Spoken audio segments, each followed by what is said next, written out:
আজকে ইতিহাসের যে বিষয়টি নিয়ে আলোচনা করব সেটি হলো রাজিয়া বা সুলতানা রাজিয়া। ইতিহাসের আজকে রাজিয়া বা সুলতানা রাজিয়া সম্পর্কে আলোচনা করব। 1236 খ্রিস্টাব্দে ইলতুৎমিশ মারা গেলে তার স্থলে সুলতানি সাম্রাজ্যের অধিপতি হন তার অযোগ্য পুত্র রুকনুদ্দিন ফিরোজ শাহী।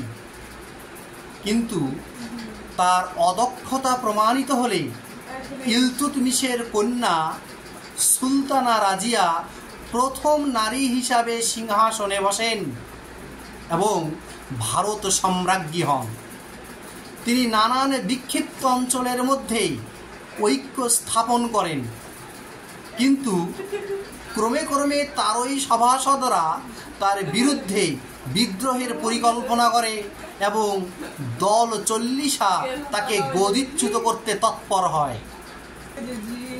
সুচতুর রাজিয়া পরিস্থিতির গুরুত্ব উপলব্ধি করে বিরোধীদের নেতাকে বিয়ে করে এই সমস্যা মেটাবার চেষ্টা করেন, কিন্তু পরবর্তীতে তিনি তার স্বামী সহ গ্রেপ্তার হন এবং গদিচ্যুত হন।